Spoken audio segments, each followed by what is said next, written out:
If we're going to make this work, if business is going to win the respect of societies, and if we're going to deal with all these societal problems, we're going to have to link society with core business strategy. We can't just have a little recycling program and think that we've done anything. That doesn't matter. It's not powerful. We've got to connect our core of what we do as a business with this whole new dimension of societal problems and the need for societal impact. And in order to do that, I think the sort of animating idea, the great possibility that we now have is we named in an article in 2011 the concept of shared value. How can we create social benefit and business benefit at the same time? Because if we can do that, we have enormous power in business. We have the most resources, we have tremendous capabilities in business, but how can we make business powerful in affecting all the social issues that we face? And you're here from a lot of different communities around the world, and the social issues are different in every community. But the question is, what's our job? And how can we regain the confidence in business as a good thing for society? And how can we regain our legitimacy? And how can we regain the acceptance of capitalism?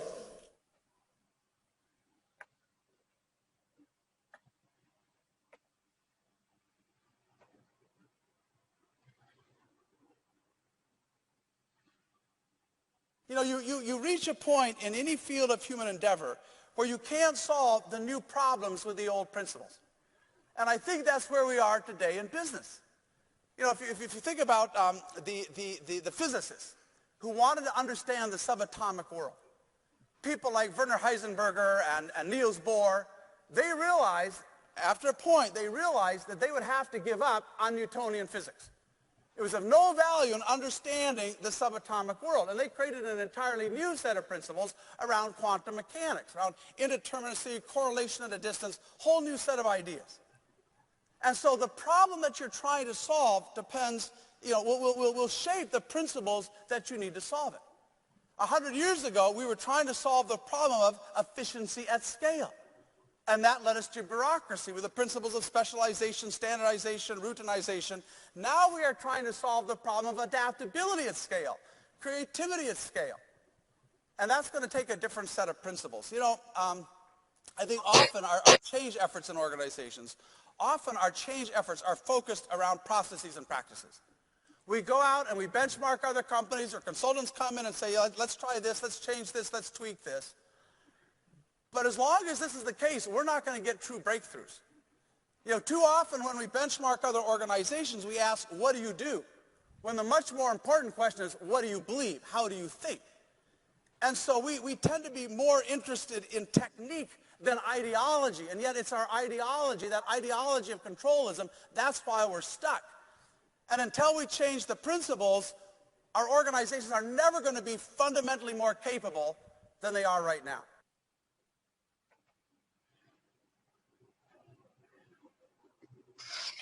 Director, esos fueron los dos videos. Por favor, prosiga usted. Muy bien, amigos, estamos probando actividades dentro de nuestros protocolos de exposición y estos nos permiten utilizar algunos vídeos de líderes internacionales del management, o sea, de los procesos de gestión del conocimiento ahora. Estos dos grandes representantes de la tecnocracia, Michael Porter y Hamel, ¿no?, que son los que propugnan la autogestión moderna, ambos, ¿no? Es decir, de pasar de las corporaciones organizadas de forma piramidal pasar a los tiempos de las organizaciones que se organizan sin gerentes y sin líderes, que se organizan a base de la conclusión, de la adscripción de muchos proyectos de profesionales, de tecnólogos, etcétera, que plantean a estas organizaciones sus proyectos y son estas corporaciones que los adscriben, de tal forma que son organizaciones horizontales muy amplias, compuestas por muchos proyectos que se desarrollan en torno a la teoría empresarial de estas corporaciones. No es una adscripción de forma casual o de forma aleatoria, sino que son adscripciones rigurosamente evaluadas, ¿no? De cada 100 solicitudes de financiamiento o de ser parte de la corporación, ¿no? 1 o 2 son los que son realmente aceptados. Entonces, estas organizaciones son muy rigurosas. Y yo quisiera opinar un par de ideas solamente sobre los planteamientos de Michael Porter y de Gary Hamel, ¿no? Son muy rápidos, son muy pequeños, es muy difícil de poder que nuestros amigos apunten o reflexionen, ¿no? Los próximos vídeos vamos a pasar sus transcripciones para que lo tengan ustedes con antelación y lo puedan leer, ¿no? O pueda yo, por ejemplo, leer lo que está planteando en este caso Porter o Gary Hamel. Pero veamos, ¿no? Esa es una primera vez de que estamos planteando vídeos. Lo vamos a plantear cada vez mejor, ¿no?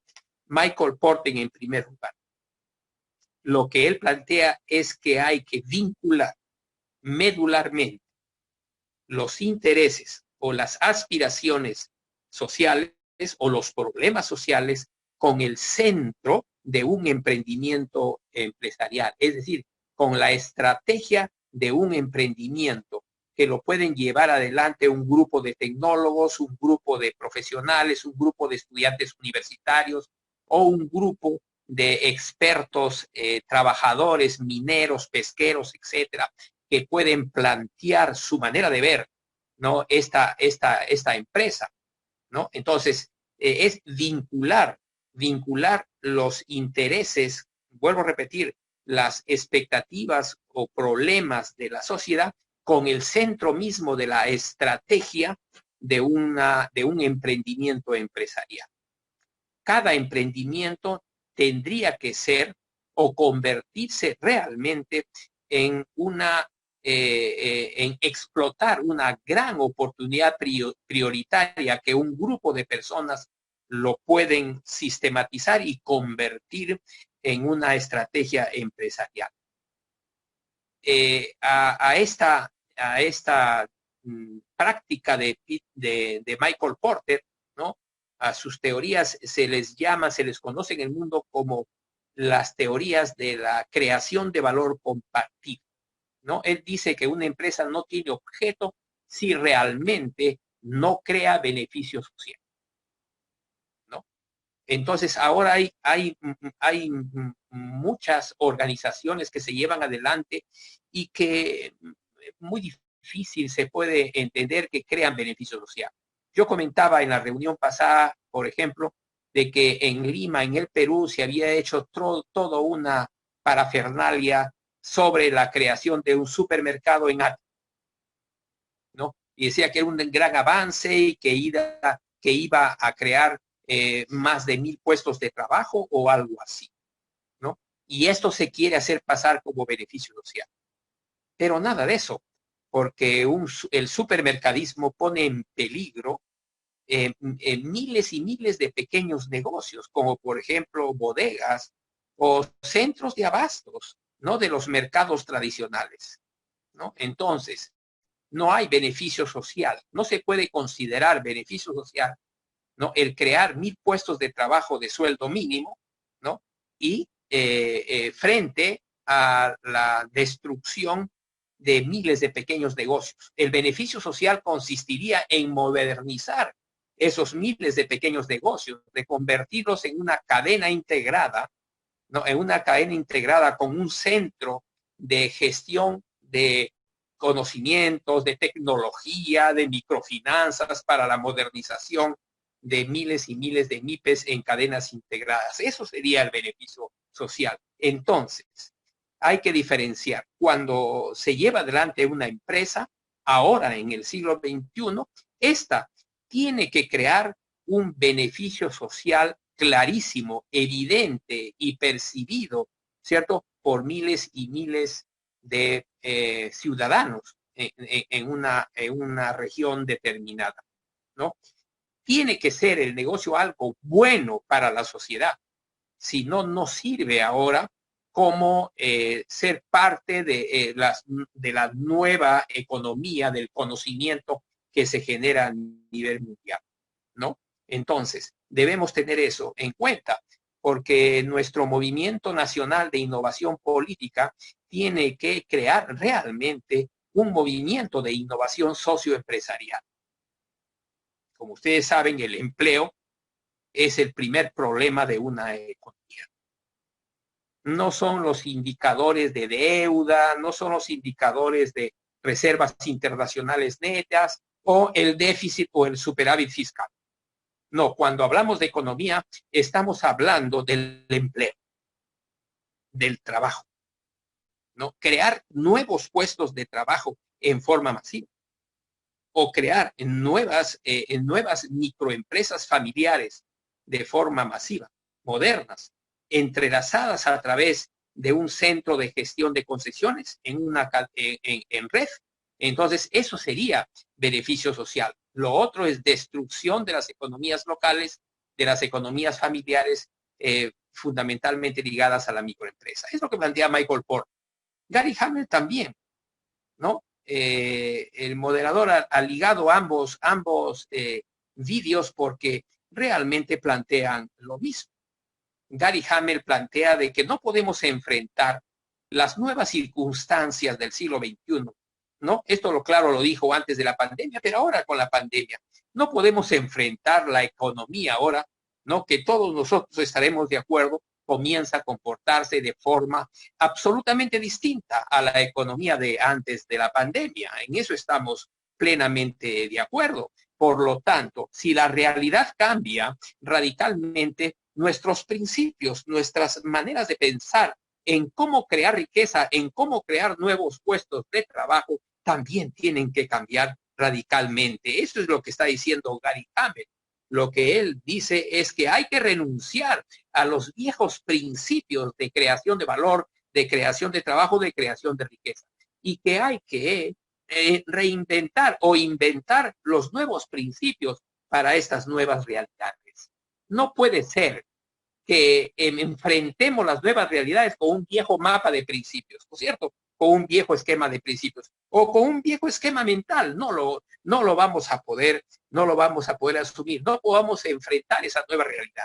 Y en vez de crear valor, de crear nueva riqueza, nuevos puestos de trabajo, lo que va a hacer es que vamos a causar un fracaso en cadena de miles y miles de microempresas, ¿no? De emprendimientos que cada vez serán más efímeros. En nuestro país, nuestros emprendimientos en la PEA más vulnerable son emprendimientos familiares de pequeños negocios que antes de la pandemia no llegaban al año, pues hoy es peor, ¿no? Los emprendimientos que llevan adelante, que tendrían que ser nuevos emprendimientos frente a la nueva realidad, entonces van a generar mucho más colapso familiar que lo de antes. Adaptabilidad, dice Gary Hamel, ¿no? Innovación, ¿cierto? Y adaptabilidad. Es decir,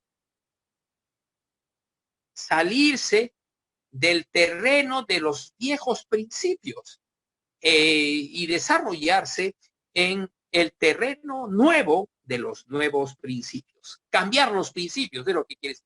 Cambiar nuestras formas más fundamentales de pensar y en cuanto a la relación con la creación de riqueza, que estos son los mejores, ¿no? En cuanto a crear empresas, en crear negocios familiares, estos son los mejores. Michael Porter, Gary Hamel, son las personas más expertas, ¿no? Son personas del llamado management, o sea, de la gestión de los nuevos conocimientos.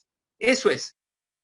Necesitamos entonces no estar pensando en nuevas tecnologías o en nuevas prácticas o en nuevos procesos, no, nuevos principios, nuevas maneras de entender el mundo y por lo tanto nuevas maneras de enfrentar los nuevos problemas y las nuevas oportunidades. No solamente la pandemia nos ha traído problemas, amigos, también nos trae, aunque no lo podamos ver, no tan fácilmente como los problemas, también nos trae grandes oportunidades prioritarias, ¿no? Es así con estos dos vídeos que vamos a iniciar hoy nuestra sesión, ¿no? Desde las 8:15 más o menos hasta las 10:15. Si alguien necesita, ¿no?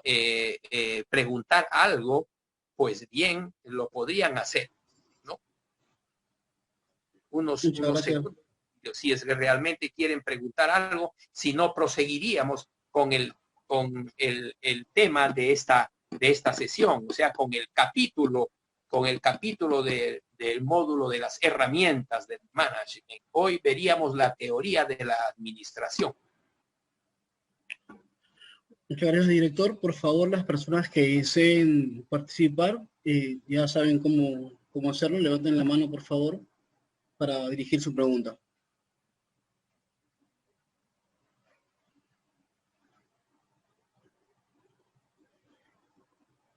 Bueno, no hay preguntas, director. Muy bien.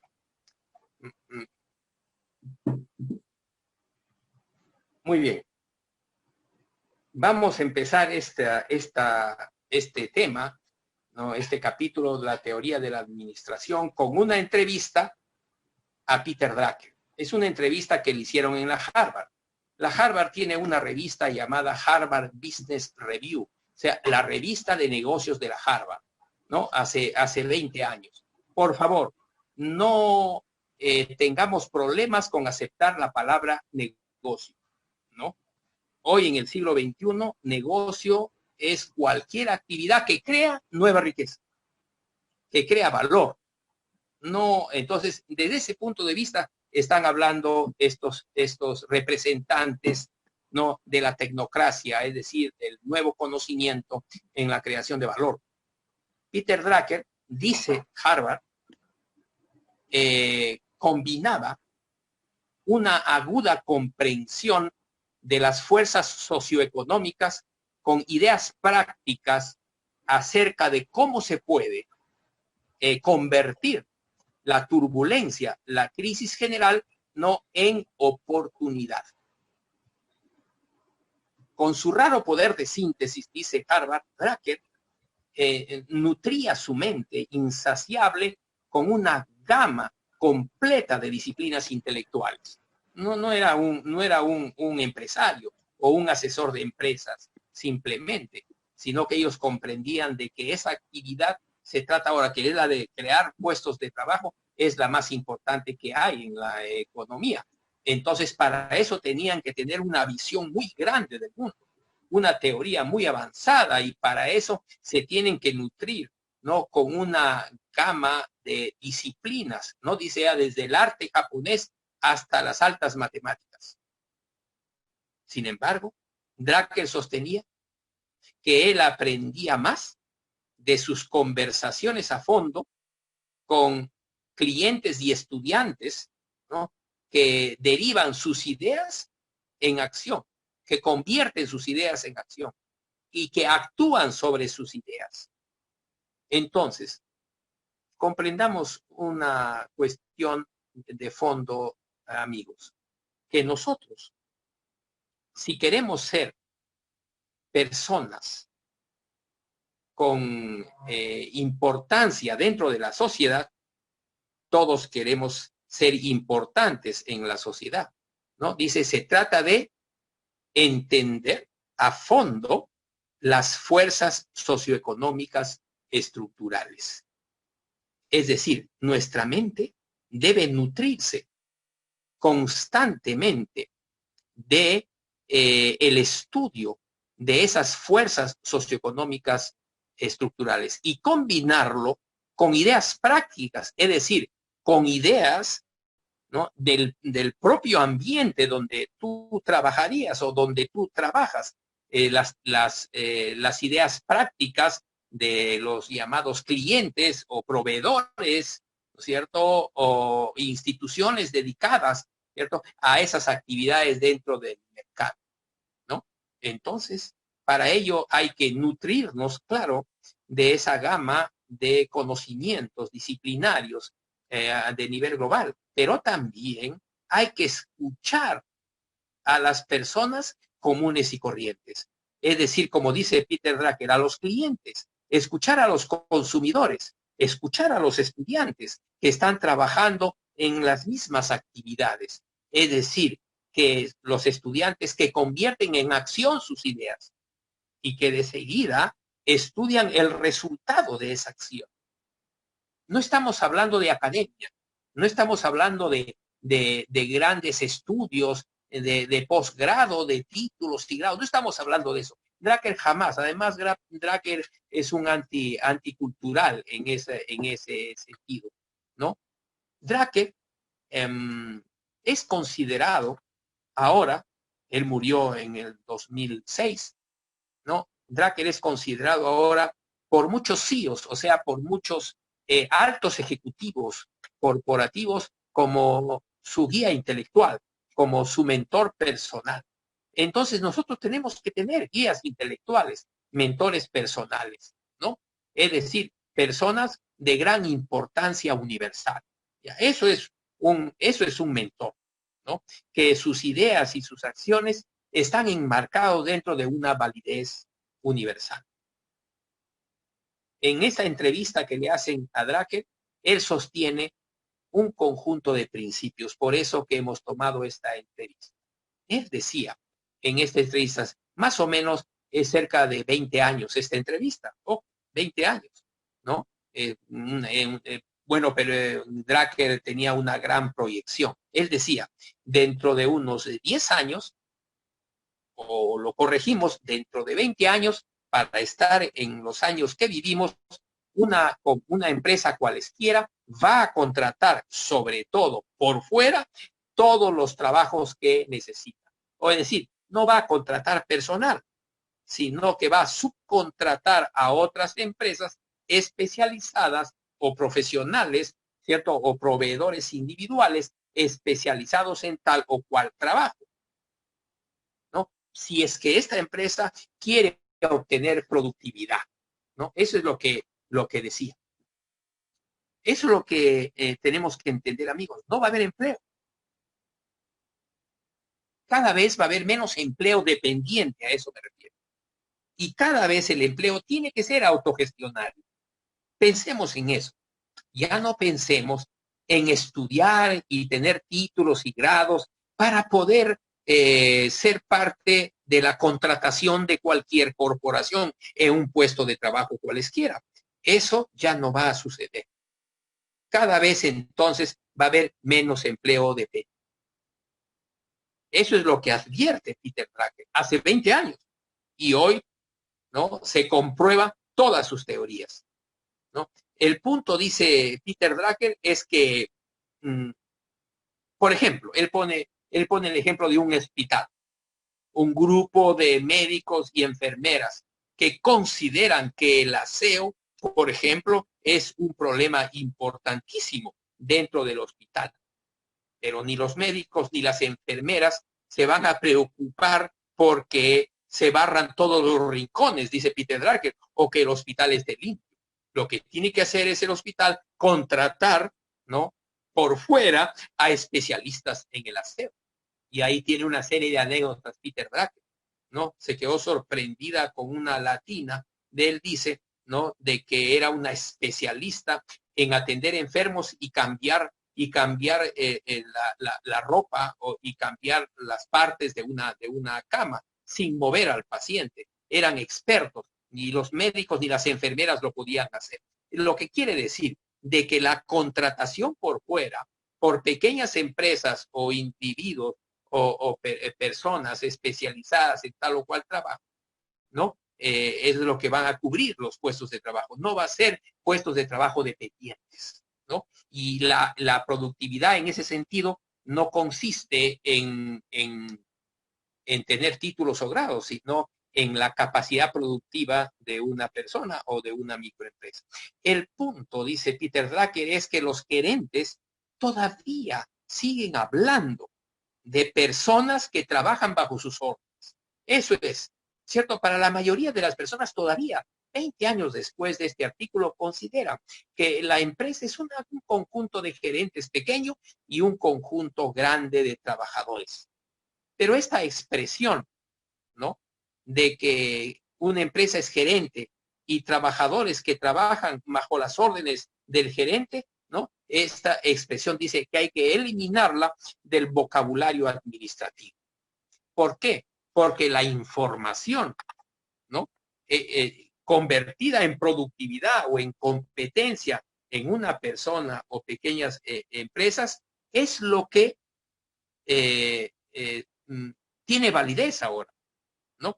Es decir, que la capacidad de información que tú tengas y que te convierta en algo diferente, ¿no? En el mundo del trabajo, en el mundo de la empresa.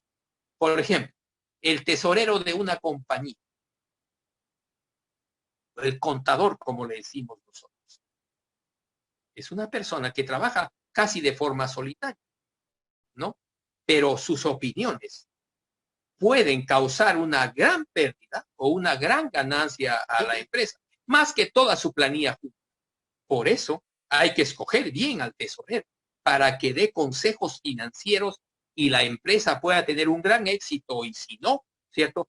Tendría un fracaso extraordinario. Igual son en los trabajadores científicos, por ejemplo. Los trabajadores científicos ni siquiera tienen secretaria ni asistentes, trabajan de forma solitaria, pero nadie como él va a determinar qué investigación hay que realizar para convertirse eso en un gran proyecto. Su influencia es muy grande, quizás su influencia es más grande que, y su reputación, ¿cierto?, que los dueños de la empresa o los grandes accionistas, ¿no? Igual también pasa en el resto de la sociedad. Por ejemplo, en el ejército, ¿no?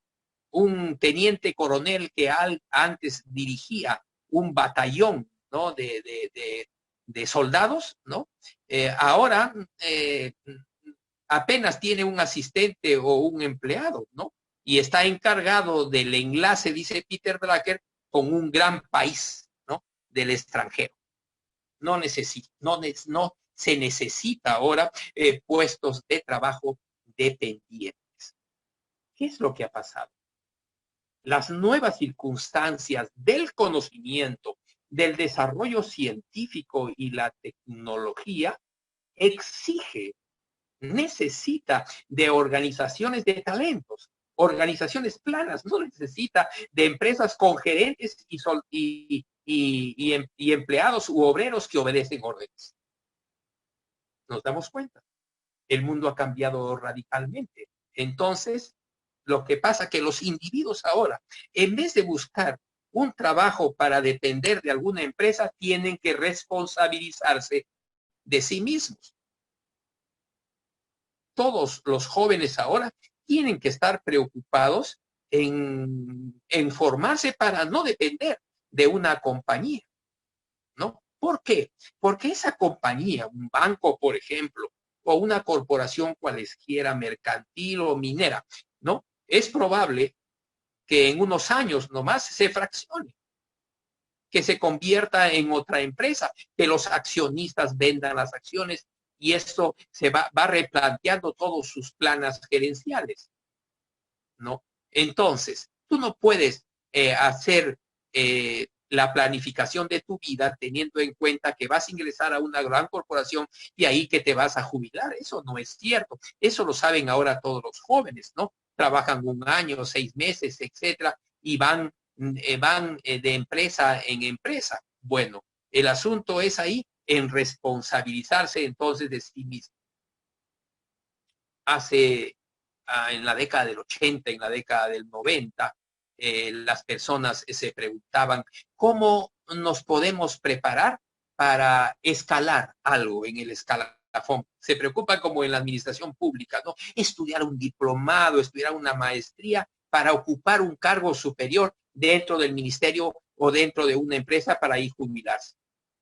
Mientras que realmente los jóvenes que tienen éxito, ¿no? Se preguntan, ¿qué necesito aprender para poder decidir inmediatamente a dónde iré después? Entonces están buscando oportunidades y no están pensando en hacer una línea de ascenso. Eso ya no existe. Ya no hay línea de ascenso. Lo que hoy se estudia en el management, en la administración, es cómo dirigir tu propia carrera. No olvidemos, la escala de ascenso ha desaparecido. No pueden algunos, cuando ponemos nosotros nuestra publicidad en Facebook, una buena parte de las personas dice, ¿y el certificado cómo va a ser? No preguntan qué van a estudiar, no preguntan qué tipo de conocimientos van a adquirir, sino si va a haber una certificación, pagan por certificaciones, ¿no? Y no estudian. Entonces, eso, ¿cierto?, es completamente erróneo. Eso fue décadas atrás. Hoy nadie sabe qué va a hacer mañana mismo. Por lo tanto, tienes que tener una alta preparación y permanentemente, todos los años o cada 6 meses, tú debes estar estudiando, ¿cierto? ¿Qué es lo que está sucediendo o por suceder en el mundo del trabajo para poder ligar las oportunidades del mercado con tus competencias, con tus capacidades? Una cuestión rotunda, amigos, desde hace 20 años se plantea en el mundo del conocimiento. Los títulos ya no significan lo que significaron en el siglo XX. No debe ser nuestra preocupación principal, ¿no? Por ejemplo, una persona, yo había puesto de que yo fui graduado en la Universidad de Ingeniería, ¿cierto?, en Ciencias Económicas y Sociales. Entonces alguien, ¿no?, se comunica conmigo y me dice que estoy sorprendiendo a la gente, ¿no?, de que no existe en la una facultad de Ciencias Económicas, sino de Ingeniería Económica. ¿Ok? Y estaba preocupado por eso. Y lo que pasaba, que en la década del 70, en la Universidad de Ingeniería, se llamaba así, no porque todas las carreras eran de ingeniería, habían 2 carreras de ciencias. Una, ciencias con mención en economía, y otra, facultad de ciencias con mención en física y en matemáticas. O sea, unos eran físico-matemáticos y los otros eran economistas. Yo, después de los estudios generales, decidí por ciencias de la economía, que no se llamaba ingeniería económica en ese tiempo, para lo cual además, o frente a lo cual nosotros nos rebelamos, porque las ciencias económicas no es ingeniería. Por eso que nuestro grado salió de esa promoción como el grado, ¿no?, en ciencias, con mención en economía, ¿no? Frente a eso, frente a la importancia que se le da a los títulos o los grados, Drucker describe una anécdota.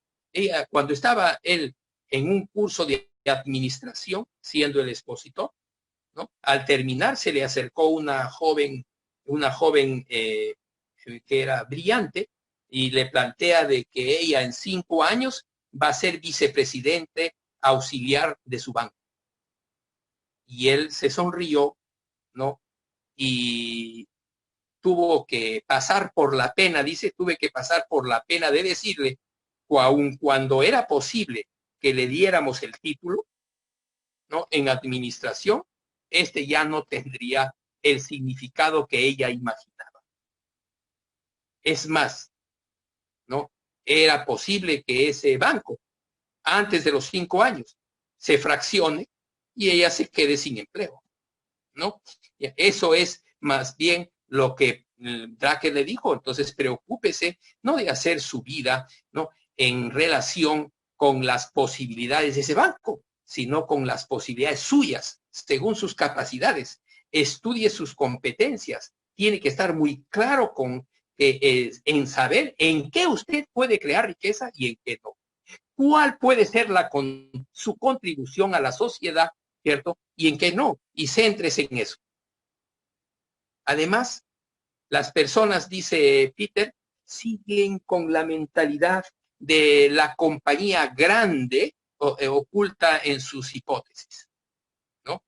Tratan de ligarse a una compañía grande porque creen que ahí están muy seguros, sin darse cuenta que las compañías más pequeñas son las que son igualmente seguras y son las que crean, ¿no?, los nuevos puestos de trabajo más que las grandes, ¿no? Y son igualmente seguras si es que esa pequeña empresa tiene una teoría una teoría empresarial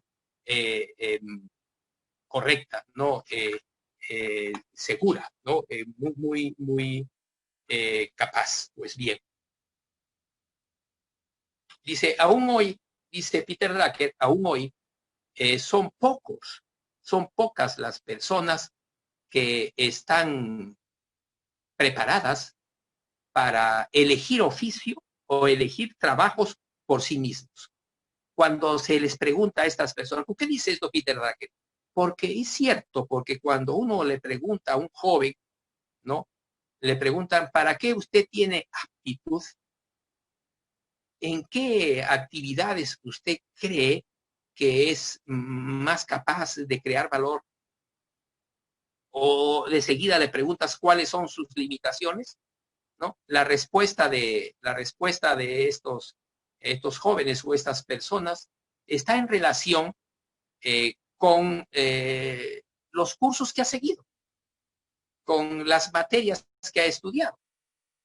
Por eso es que cuando las personas preparan su hoja de vida, hacen una lista de cargos que han ocupado o una lista de puestos de trabajo en donde se han desempeñado, ¿no? Y esto no es correcto. Ya, porque Peter dice que ya no hay que pensar así. Ya no hay que pensar en trayectorias de carrera. Así se pensaba en el siglo XX. Ahora hay que pensar en qué puedes tú contribuir más que cualquier otra persona. Es decir, cuáles son tus capacidades diferenciadas, cuáles son tus competencias, ¿no? Cuáles son las tareas en las cuales tú puedes ofrecer mayor éxito. ¿Mm? Por eso ya no es apropiado siquiera, dice Peter Drucker. Miren lo que dice Peter Drucker hace 20 años. Ya no es, dice, apropiado ser una persona con preparación académica, ni siquiera con preparación en administración. Eso no es lo que determina el éxito de una persona. Su preparación académica. No es eso lo que determina, sino que lo que determina la capacidad de una persona es el factor subjetivo, lo que se llaman competencias. El mundo, en tal sentido, está pasando de un modelo de mando y control. Ese es el modelo de mando y control de organizaciones piramidales a un modelo de conocimientos. Eso es lo que está pasando. Sin embargo, este modelo de conocimientos también ofrece una serie de riesgos. Una serie de riesgos. ¿Por qué?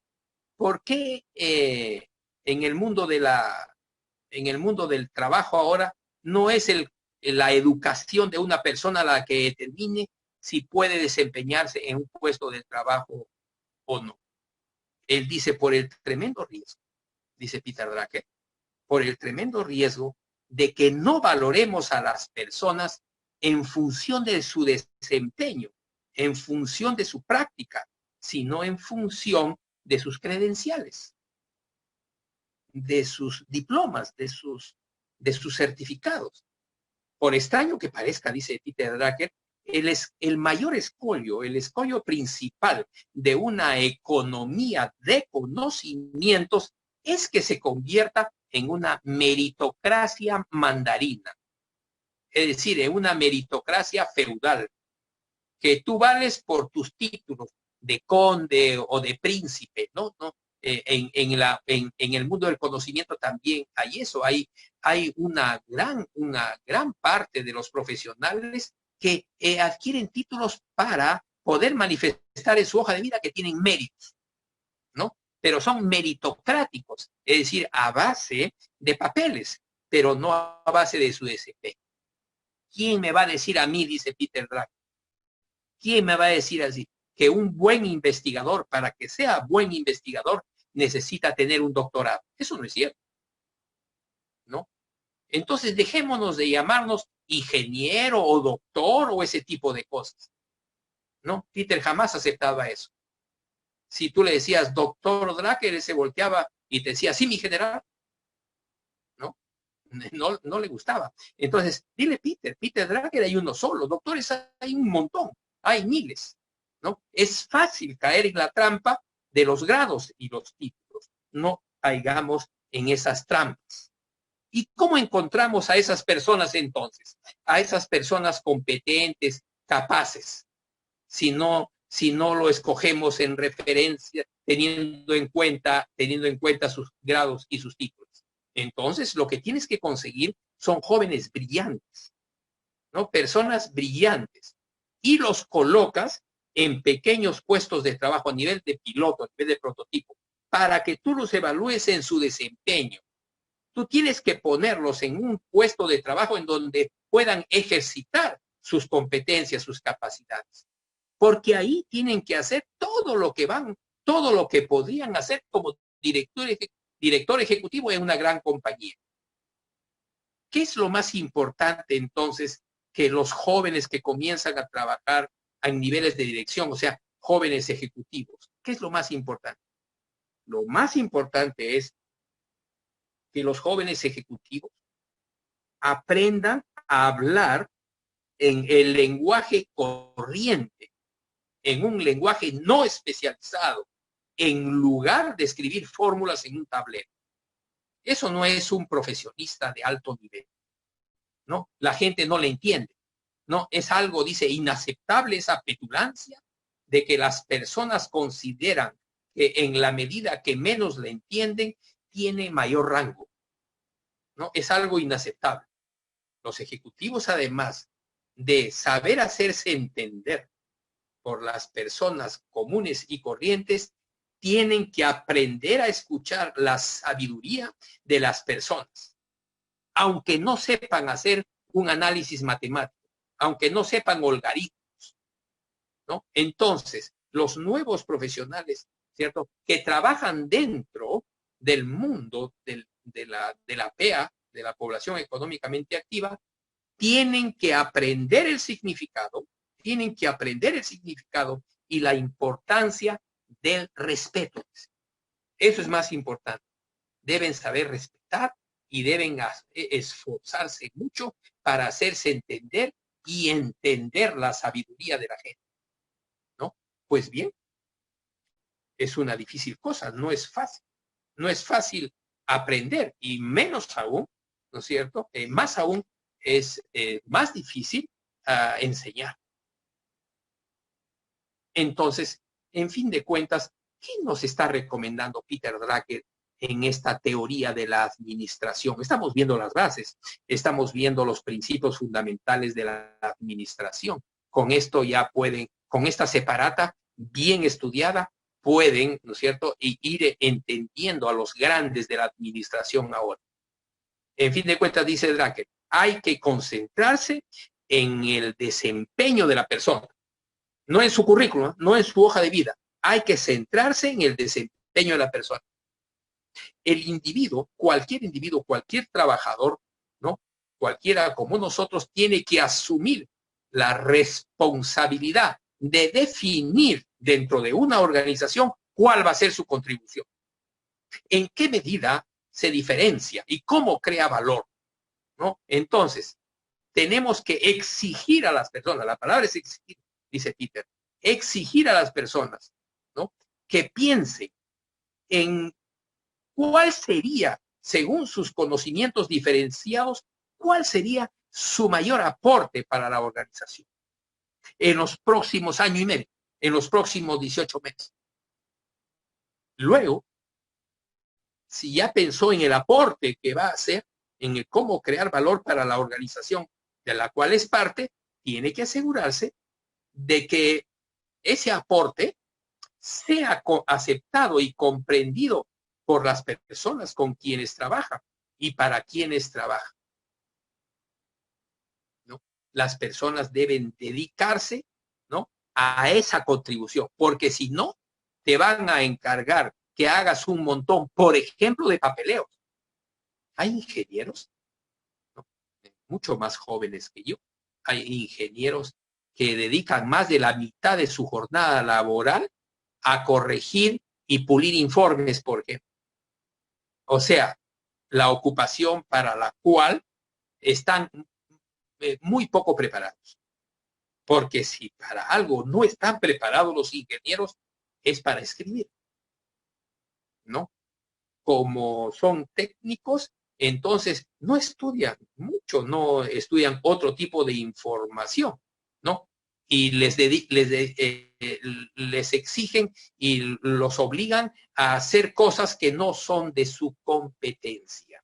Entonces, las organizaciones para eso tienen que ser horizontales y toda persona que ingresa debe escribir en una hoja en qué es lo que desea trabajar, en qué es lo que es, en lo que puede ser más productivo que cualquier otro individuo, ¿no? Y entonces la organización tiene que adecuarse a las competencias de los talentos que contrata, de los talentos que adscribe, ¿no? De eso se trata. Bien, entonces las personas tienen que practicar el autoanálisis, ¿sí? Tienen que autoanalizarse a fondo, pero también tienen que conocer las capacidades de las personas con las cuales trabajan.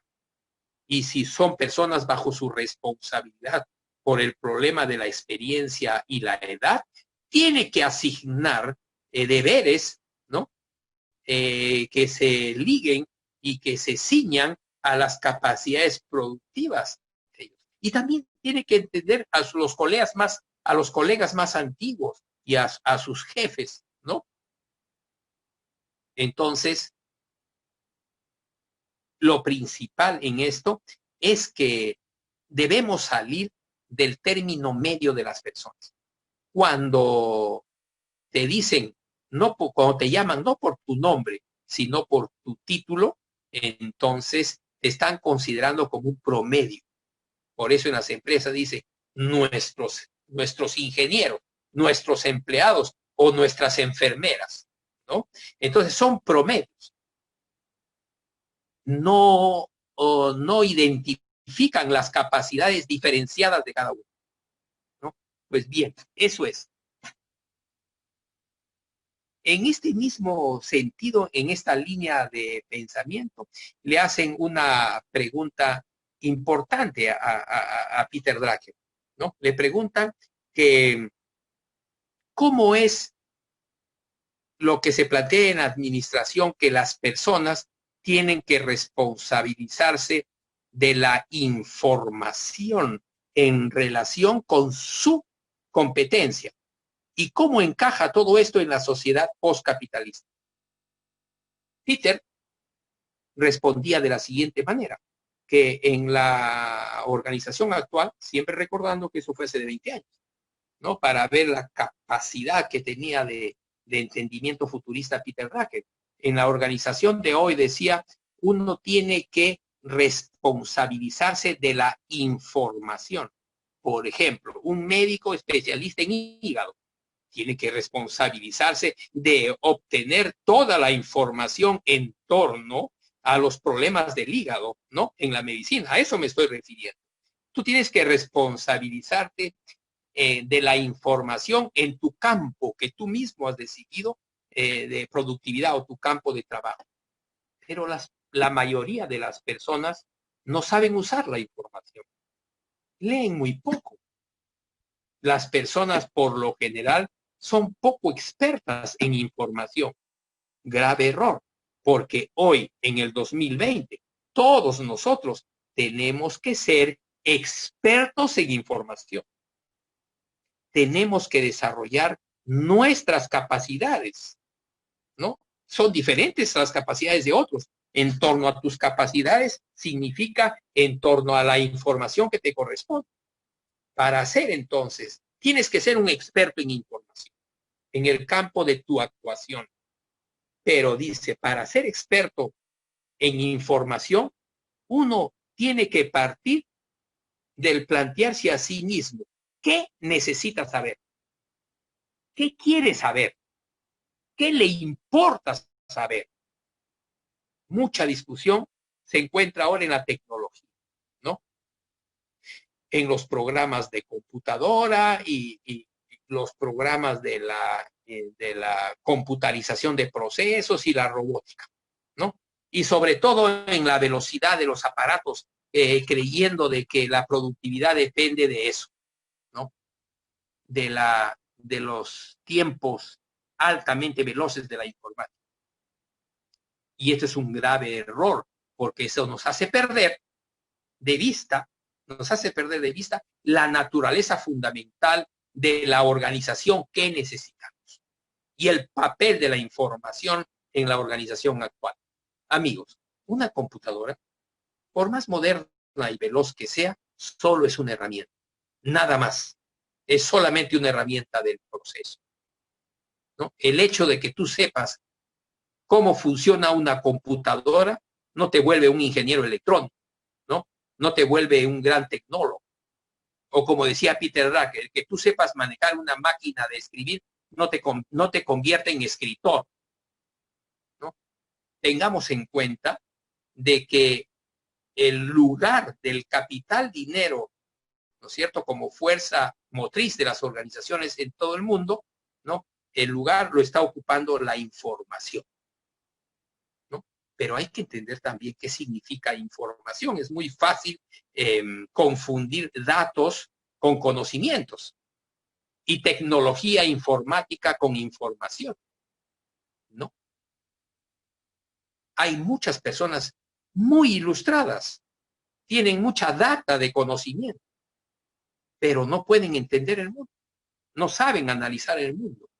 Entonces, de lo que se trata es clasificar conocimientos y convertirlo en una verdadera información. Es decir, en aquella información que te permite estudiar el mundo, estudiar la realidad y transformarla. Eso es.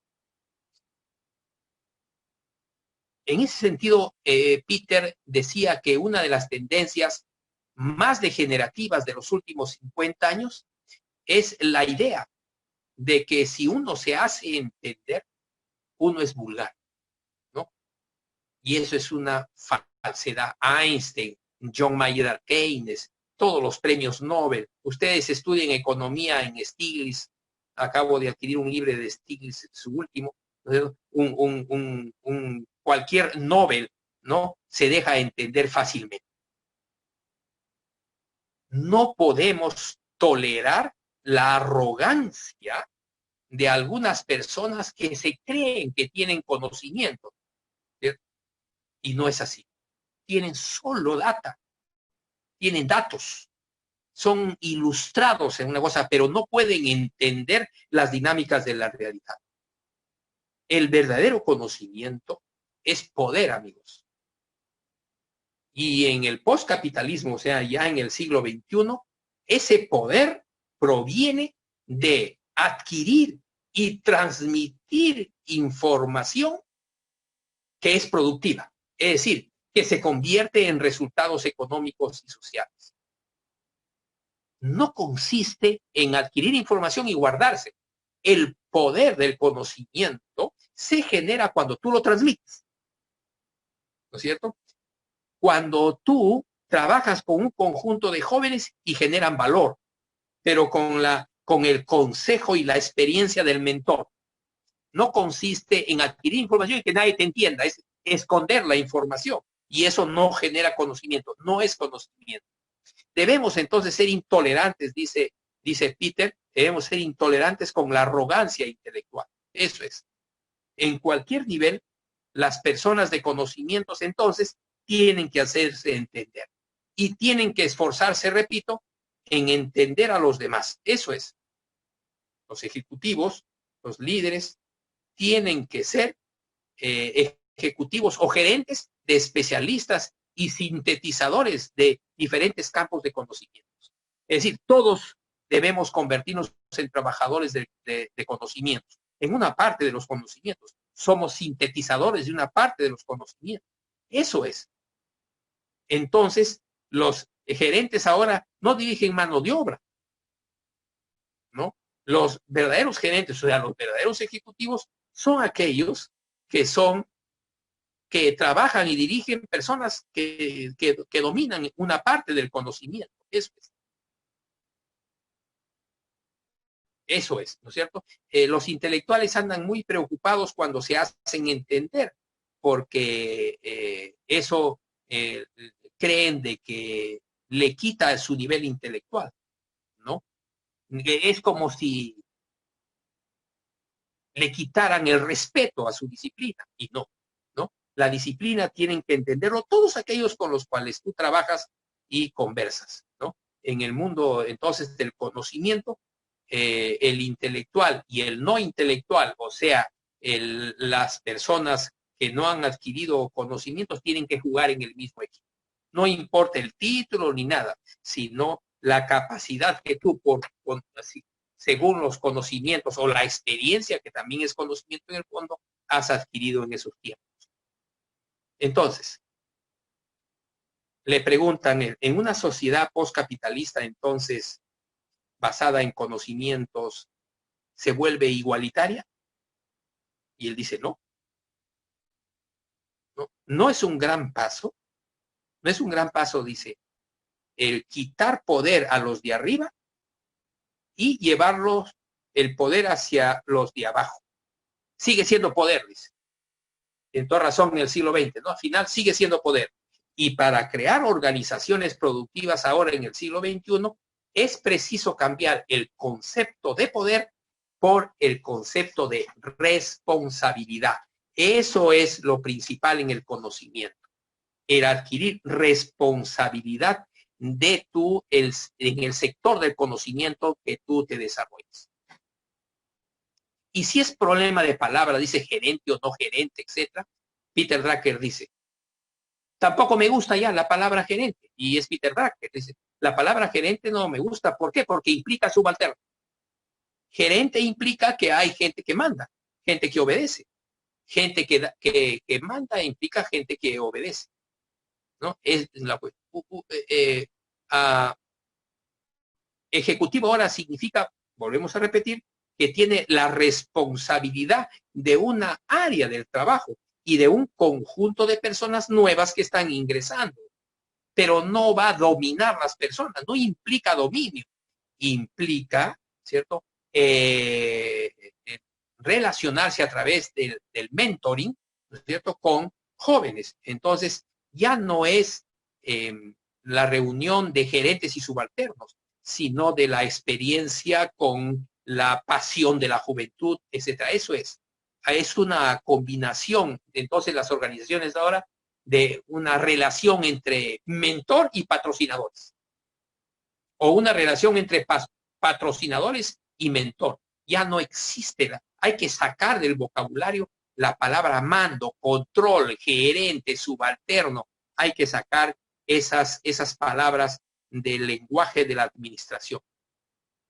En la organización tradicional, la organización del siglo XX, el esqueleto o la estructura interna era una combinación de rango y poder. En la organización de hoy, en la emergente, tiene que ser comprensión mutua. Se tienen que comprender entre todos. No centrar en las debilidades de nadie, sino centrar en las capacidades de todos. Y cada uno asumir la responsabilidad, ¿no?, de lo que ofreció hacer al comienzo de año, escribiendo su carta, ¿no?, de responsabilidades. Esto es la forma introductoria, amigos, en lo que es la administración. Son 9:20. Hemos comenzado exactamente hace una hora. sería bueno hacer un pequeño alto y si hay algunas preguntas para poder responder y seguir, ¿no?, la próxima hora que nos queda de la sesión. Señor moderador. Muchas gracias, director. Em, por favor, las personas que deseen participar pueden hacerlo en este momento.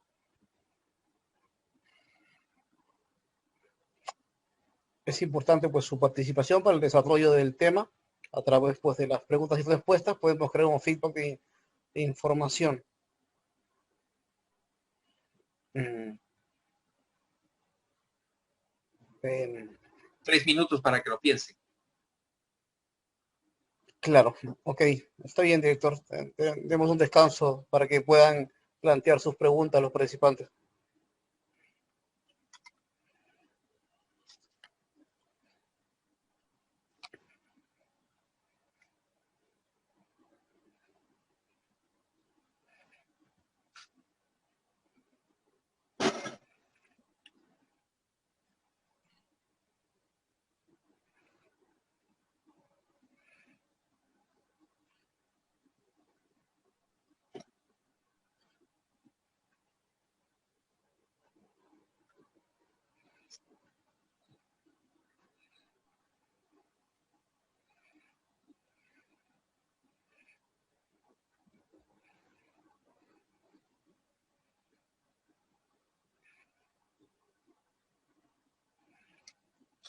Muy bien, señor Cedrón.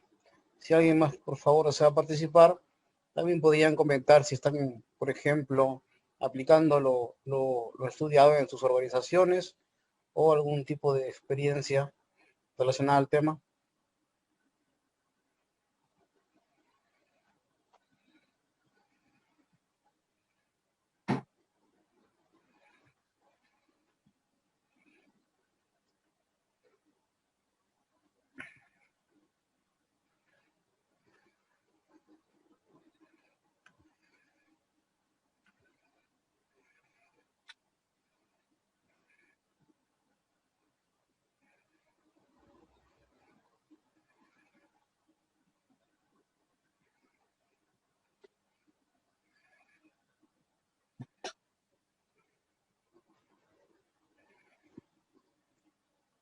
Director, el señor Cedrón, Enrico Cedrón, va a dirigir su pregunta.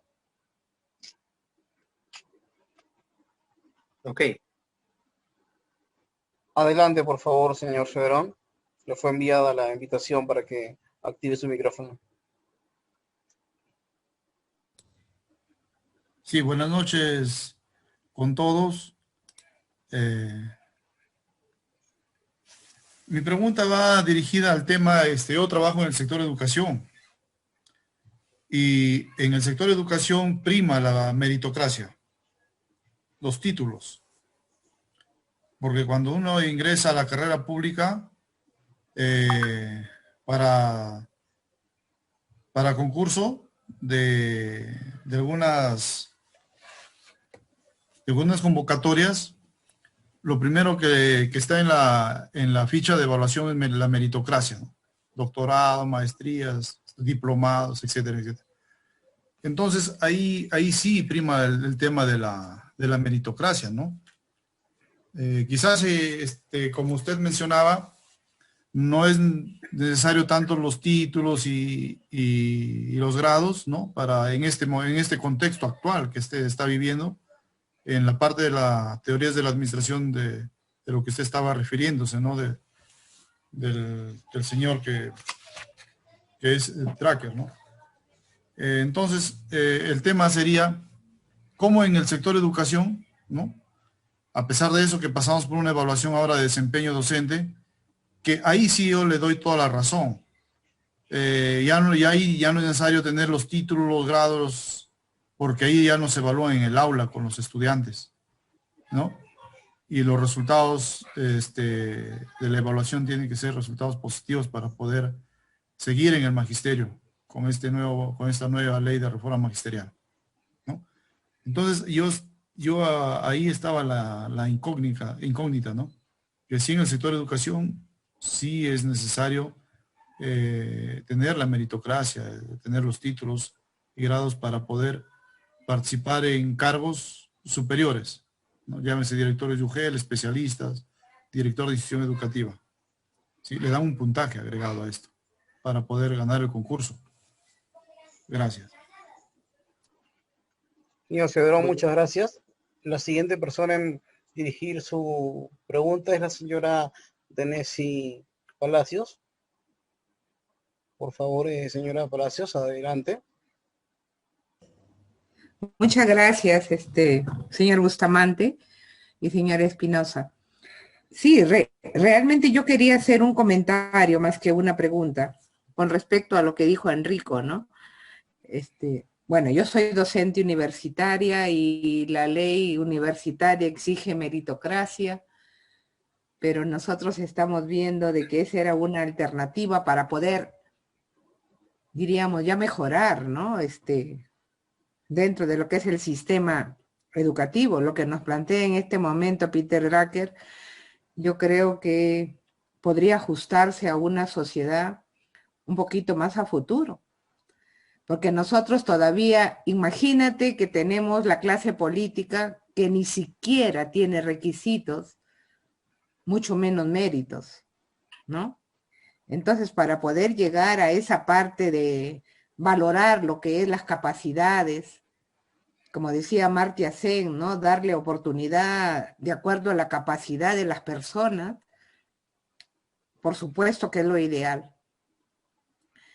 Sin embargo, yo también diría de que en este caso la meritocracia, muchas veces estamos viendo que se tiene grados, ¿no? Académico, de magíster, de doctor, pero no significa un cambio cualitativo en el conocimiento, porque se obtiene de acuerdo a cuánto cuesta eso, ¿no? No todos lo hacen, diríamos, por capacitación, para tener un mayor conocimiento, una mejor especialización. Diríamos que ingresan tan igual, perdón, salen tan igual que cuando ingresaron, ¿no? Entonces, yo creo que ese tipo de acotación nos lleva a la reflexión, ¿no? ¿Dónde estamos? Si ni siquiera podemos cumplir hoy día con lo que es la meritocracia, entonces, para poder desempeñarnos mejor, para poder ser, diríamos, los profesionales, de acuerdo a nuestras capacidades que cada uno tenemos que conocer, tendría que haber una valoración por parte de cada uno de nosotros, ¿no? De razonarnos de que si somos profesionales en tal o cual rama es para que manejemos toda la información que se requiere sobre esa rama o sobre esa especialidad. Ese es el comentario que quería hacer, estimado señor Espinosa. Muchas gracias, Denise. Muchas gracias, Enrico. Nosotros estamos hablando de la sociedad postcapitalista, ¿no? Estamos hablando de la sociedad del futuro que se está construyendo ahora, desde los años 2000. O desde la década del 90, ¿no? Que comienza a construirse en el mundo. El riesgo, decía Peter Drucker y lo estaba comentando, el riesgo de centrar en la educación por títulos, ¿no? Y por grados, es el de que domine una meritocracia mandarina, ¿no? En el país, y que hayan organizaciones en el país como las que tenemos.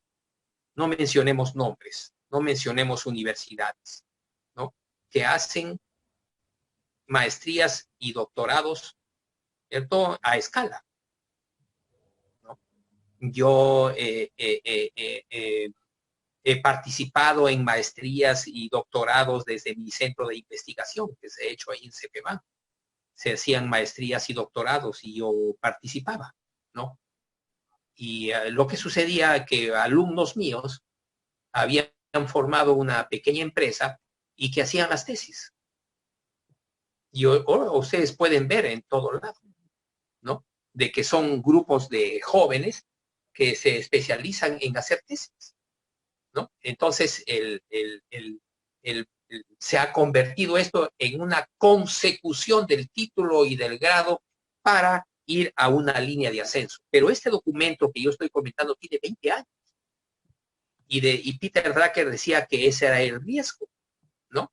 El riesgo de que se convierta el mundo del trabajo, ¿cierto?, a base de educación en una meritocracia mandarina, ¿no? Ahora, cuando es una empresa privada, ¿no? Una empresa privada, un emprendimiento, por ejemplo, ¿no?, de importancia, ahí no va a valer el título ni el grado.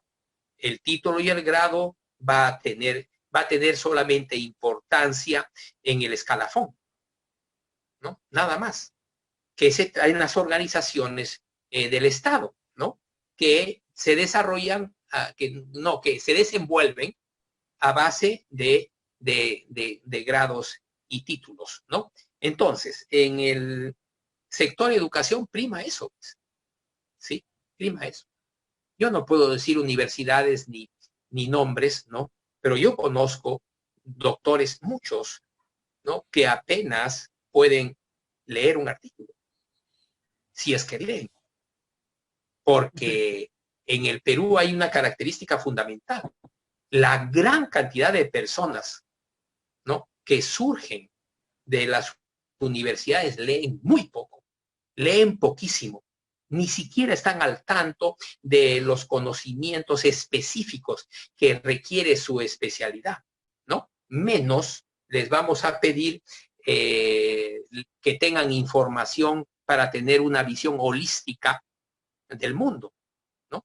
Ya vamos a ver en la teoría de la educación, vamos a ver ahí cómo en el mundo, no solamente en el país, se ha impuesto la educación por competencias, ¿no? Es decir, la capacitación en unas cuantas cosas prácticas para que sepan hacerlas sin saber el valor de nada. Entonces, la educación holística, la educación amplia, ¿no?, basada en los fundamentos de las ciencias, ¿no?, se ha dejado de lado en el mundo con el Estado-corporación, o sea, a partir de la década del 90, ¿no? En la década del 80, al terminar la década del 80 ya, en la educación va a desaparecer todo vestigio de una formación holística, panorámica a nivel sociológico, científico, en ciencias sociales, por ejemplo, ¿no? Por supuesto que hoy priman, y eso es muy malo, porque el Perú tiene una de las educaciones más de más baja calidad en el mundo. El Perú está catalogado así, ¿no?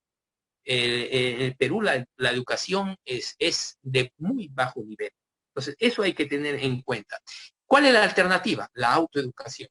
Eso vamos a ver en la teoría de la educación, y vamos a ver casi un capítulo exclusivamente sobre lo que es autoeducación por seguimiento de tendencias. Lo están practicando comunidades, ¿no?, en el mundo.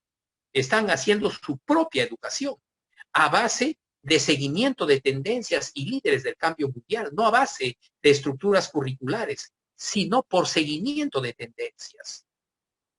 Las estructuras curriculares deberían cambiar cada 6 meses y no lo hacen.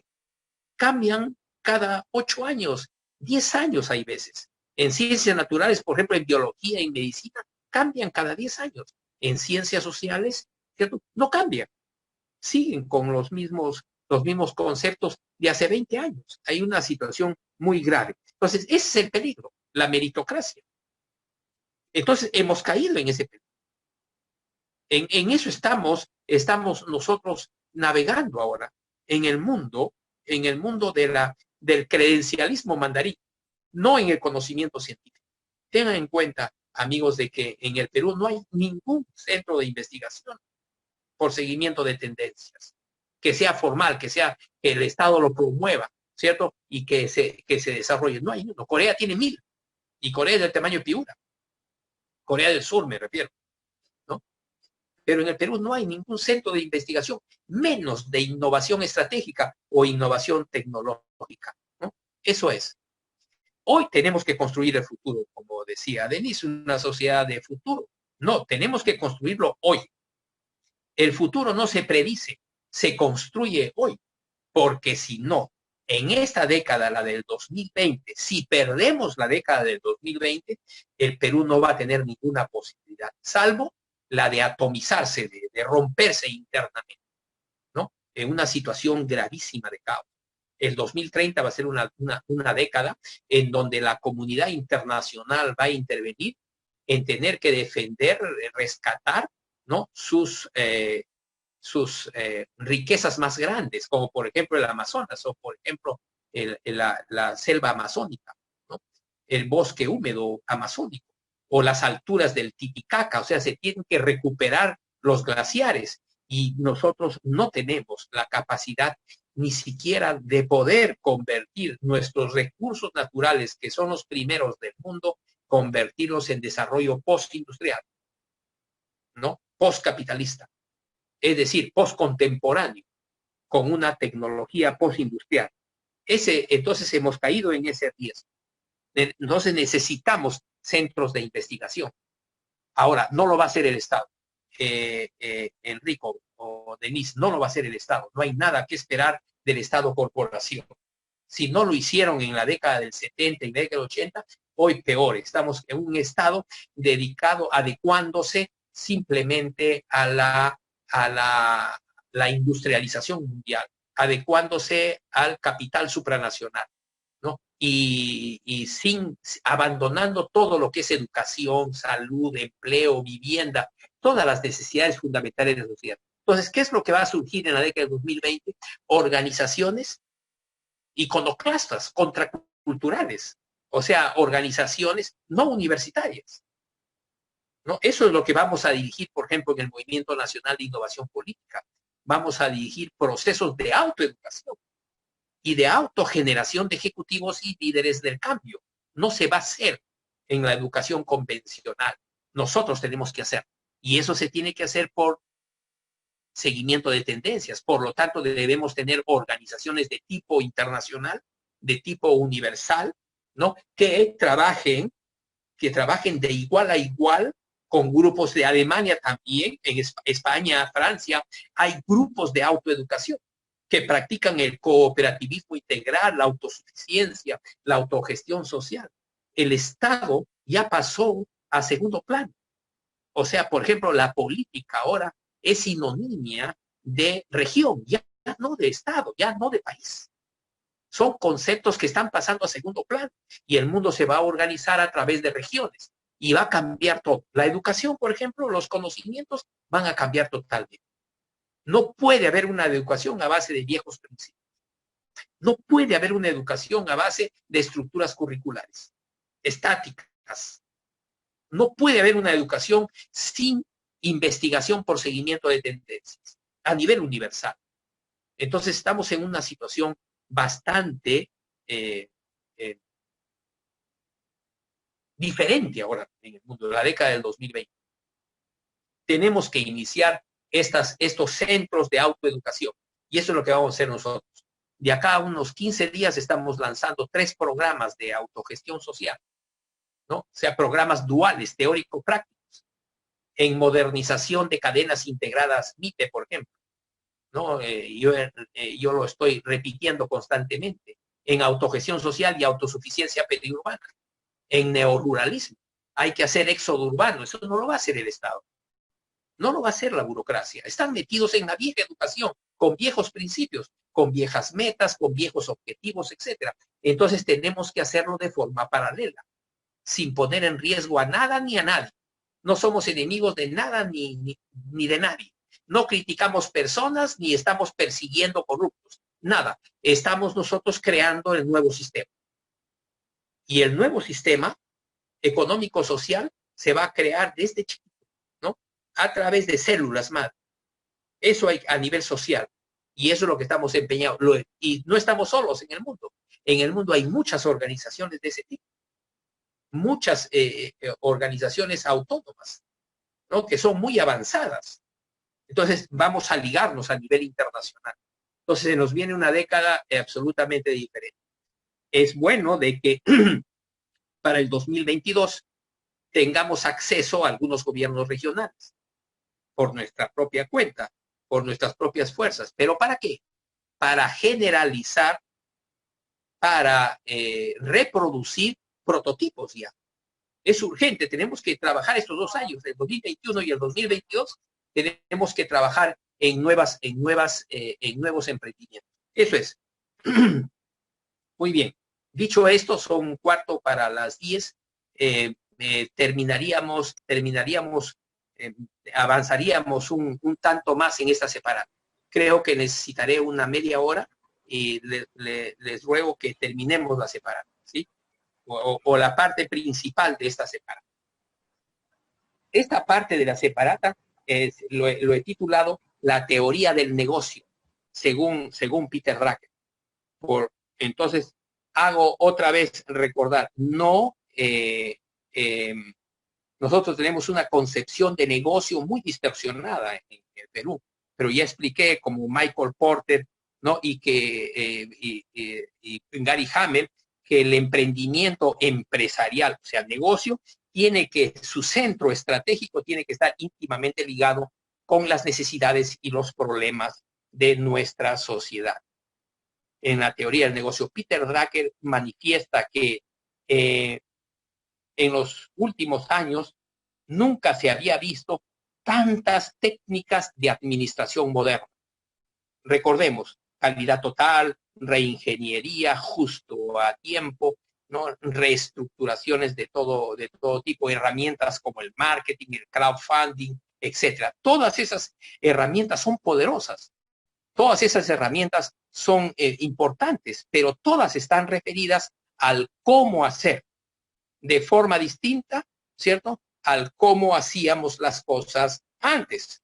Son herramientas del cómo hacer. Sin embargo, el problema principal ahora en el mundo no es el cómo hacer cosas, sino el problema es el qué cosas hacer. Ese es el reto central. ¿Qué hacer? No el cómo hacer. Todas estas herramientas no logran sacar ahora de la crisis general, ¿no? Aparentemente estamos en una crisis general corporativa inmanejable en el mundo, ¿no? Y nada pueden hacer esas herramientas. Igual pasa en las federaciones obreras, en las organizaciones locales, ¿no? Igual en los gobiernos regionales, en los hospitales, en las universidades, en las iglesias y los museos. Todas las organizaciones están en medio de una crisis general de desarrollo organizacional. Eso es lo que está pasando. ¿Qué es lo que nos está sucediendo en nuestro mundo entonces? Las causas de estas crisis no es que haya algunos individuos que están haciendo mal las cosas y que los podemos cambiar por otros para que hagan bien las cosas. No, las cosas realmente se están haciendo bien. Inclusive se está haciendo lo que se debe hacer, pero según la teoría del negocio anterior, según la teoría, según los principios de esas organizaciones que son principios del siglo XX. Entonces, lo que realmente está fallando son los principios de la salud, de la educación, ¿no es cierto? Los principios del trabajo, los principios organizacionales, todo eso. ¿Qué ha pasado? La realidad del mundo en los últimos 20 años ha cambiado radicalmente. Más de lo que decía Drucker en la parte final del siglo XX. En el siglo XXI, ¿no? El cambio ha sido extraordinariamente radical y mucho más profundo que en el siglo XX. Eso es lo que está pasando. La realidad ha cambiado y nuestra mente no. Nuestros principios no. Nuestros conocimientos no. Siguen siendo lo mismos en lo fundamental. Eso es. Los principios con los que se ha constituido la organización ya no se ajustan a la realidad. Eso es lo que estamos diciendo. Por lo tanto, hay que cambiar los principios. Hay que tener otros principios ahora. Pero los principios que debemos tener ahora son los principios macro sobre el mundo y sobre todos los diversos planos en donde se desarrolla nuestro mundo. En la producción, en la gestión, ¿no es cierto?, en las finanzas, etcétera. Dice Drucker, las realidades que todas las organizaciones tienen que enfrentar ha cambiado radicalmente. Y ahorita lo está diciendo Michael Porter y Gary Hammer. Eso es lo que está pasando. La realidad ha cambiado radicalmente. Y nosotros seguimos creyendo que la realidad sigue funcionando como antes. Y ya no funciona, ¿cierto? Como antes. Ya no funciona según nuestras creencias. Nuestras creencias están detrás. Hay que cambiar nuestras creencias. En fin, de cuentas, la realidad ha cambiado, pero toda nuestra concepción de nuestras actividades no ha cambiado junto con ello. Ese es el problema. Toda organización, entonces, sea empresarial o no, sea de negocios o no, debe tener una teoría actualizada sobre el cómo crear nueva riqueza, sobre el cómo crear valor. Eso es. Una teoría válida se necesita, ¿no? Se necesita una teoría válida que sea consecuente y que esté realmente enfocada, sea, si está enfocada, es extraordinariamente poderosa. Todo depende de nuestra teoría sobre la realidad. Si podemos comprender y transformar esa realidad, eso es, en realidad, lo que explica el actual malestar de muchas de grandes organizaciones a nivel mundial, es que su teoría de negocios o su teoría de creación de riqueza ya no funciona. Eso es el problema. Entonces estamos en un problema teórico. Eso es, estamos en un problema de creencias. El problema está en nuestra mente, en nuestra cabeza. Ya no está en la realidad. Todo depende de nosotros.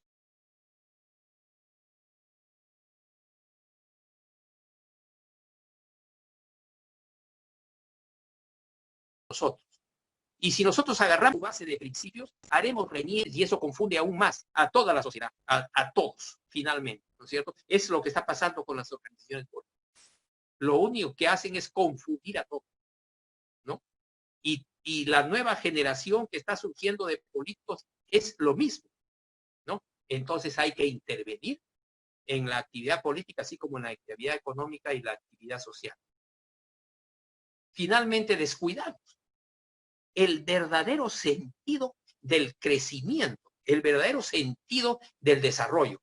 Nuestras organizaciones comienzan a perder oportunidades extraordinarias y dejan de tener liderazgo, ¿no? Porque si tuviéramos una correcta teoría, ¿cierto?, de lo que pasa en la realidad, seríamos invencibles. Una teoría empresarial, amigos, o una teoría de creación de riqueza, en cualquier campo, desde la economía hasta la política, tiene tres partes. Primera parte, la primera parte de una teoría empresarial. Es un conjunto de supuestos, de hipótesis sobre el ambiente donde la organización se desarrolla. Es decir, uno tiene que tener, esa organización tiene que tener una verdadera ideología, ¿no?, de la sociedad, de la economía, de la estructura de ambos, ¿no es cierto?, de la población económicamente activa, ¿cierto?, en el mundo, y de la tecnología. Es decir, cuando tú quieras crear un emprendimiento sociológico, educativo, económico, empresarial o político, tienes que tener una teoría social sobre la realidad global. En lo fundamental, en lo medular y como proceso. Tienes que tener una teoría. Si no tienes una teoría, no hagas ese emprendimiento. Tienes que tener una teoría válida, ¿cierto? En segundo lugar, tienes que tener un conjunto de hipótesis sobre la misión específica de la organización. Es decir, en el cómo te ves tú causando, o tu organización, causando un cambio significativo, sirviendo significativamente, ¿cierto?, a la economía y a la sociedad en tal o cual sentido. Y tienes que demostrar. Eso es misión. Es un conjunto de supuestos, un conjunto de hipótesis sobre el cómo causar cambios significativos. Esa es la misión. Y en tercer lugar, es es hacer supuestos sobre tus competencias centrales o las competencias que se necesitan para que la organización pueda cumplir con su misión. Es decir, un conjunto de capacidades, de competencias para poder convertir en realidad la misión, según la teoría, ¿cierto?, de la organización o la teoría empresarial. Esas son las tres partes de una teoría verdadera para poder llevar adelante cambios significativos en la sociedad. Eso es lo que tienes que hacer. Remendar, dice Peter Drucker, de ninguna manera trae resultados. Por el contrario, cuando una teoría empresarial o una teoría institucional muestra los primeros síntomas de obsolescencia, de mortandad, es tiempo de empezar nuevamente a pensar, ¿cierto?, una nueva teoría. Una teoría es compleja. Se requiere, entonces, grandes capacidades y conocimientos para poder hacerlo. Y tiene que tener un conjunto de supuestos históricos que tú tienes que resolver, ¿no? Esos supuestos históricos que teníamos en el siglo XX ya no funcionan. Los principios que teníamos en el siglo XX no pueden servir para desarrollar valor en el siglo XXI. Y toda la educación, amigos, está plagada de eso, de viejos principios. Y al final tú das un examen y te dan un título. Es tan fácil conseguirlo en el Perú. Es tan fácil conseguirlo en el Perú. Pero eso lo único que hace es ahondar, ¿cierto?, los problemas de nuestras economías de conocimientos. Ya no nos sirven más los principios con los cuales crecimos. Eso se acabó. Necesitamos nuevos. Necesitamos repensar nuevas teorías.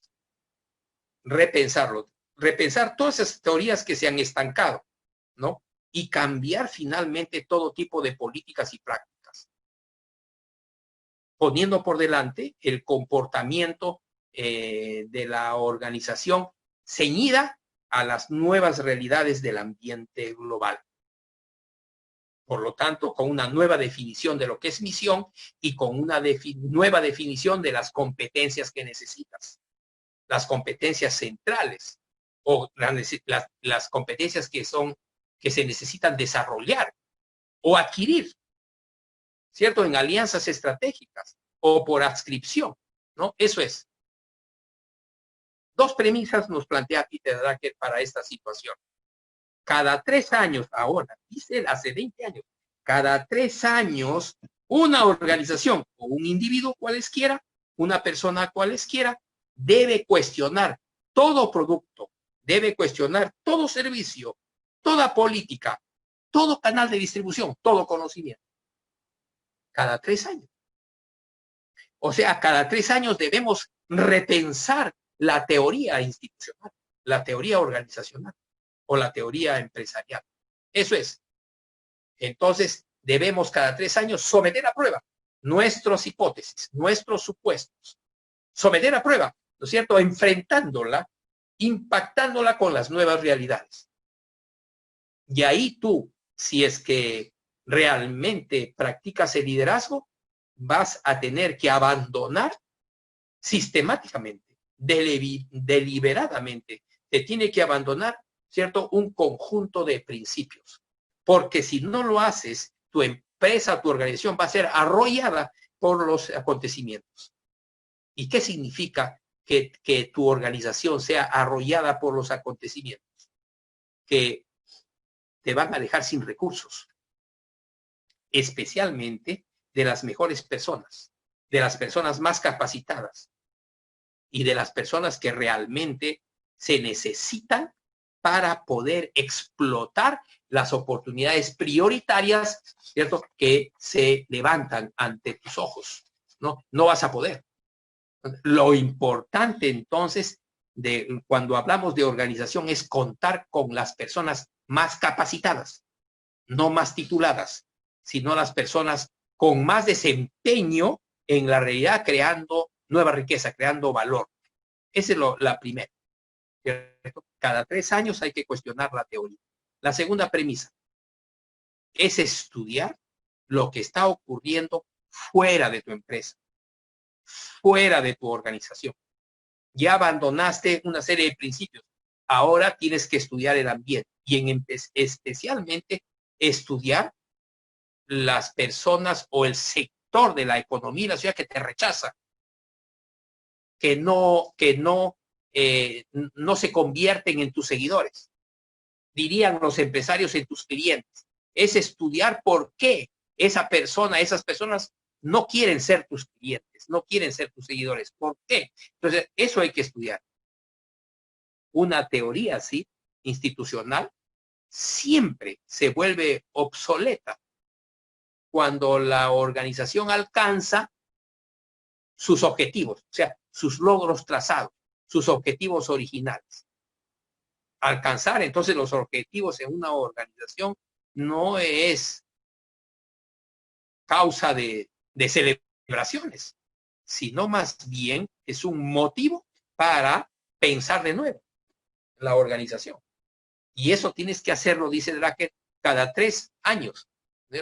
Cada 5 años ya, para no ser tan exigente en un país, como decía Denise, lento como nosotros, ¿no? Otros están en el mundo del conocimiento, nosotros pues somos del Perú, ¿cierto? Y hay que resignarnos a que somos eso. Pues bien, la buena noticia es que todos empiezan de cero ahora. Esa es la buena noticia. Los alemanes y los japoneses, los franceses y los italianos, los españoles y nosotros, todos comenzamos de cero. ¿Por qué? Porque los viejos principios del siglo XX ya no son válidos para nadie. Entonces ahora, después de la pandemia, todos comenzamos de cero. Es una gran oportunidad, amigos. El conocimiento no es propiedad de los alemanes o de los europeos o de los americanos o de los japoneses o de los chinos. No, el conocimiento no tiene propiedad realmente. El conocimiento científico verdadero. Entonces es para todos y ahí está. Hay que tomarlo, pero para eso hay que ser organizaciones pequeñas, selectas, eficaces, ¿no? Pequeñas empresas pequeñas, no grandotas, pequeñas empresas que aprovechen, ¿no? Que tomen esos conocimientos, los organicen y los apliquen a sus realidades. Hay que volver entonces a plantearnos nuevamente los interrogantes relativos al ambiente global. Segundo, los interrogantes relativos a lo que es misión y a las competencias que necesitan. Esas 3 cuestiones. Es una obligación. Si no, no queda otra cosa que fracasar o que mantenernos un término medio hasta que en un momento te hundes. Por lo tanto, nuestras organizaciones, como el Parlamento, por ejemplo, no pueden explicar su fracaso como resultado de la incompetencia de alguien o de algo. En una empresa, echarle la culpa a los trabajadores, por ejemplo, como estos agroindustriales, ¿no?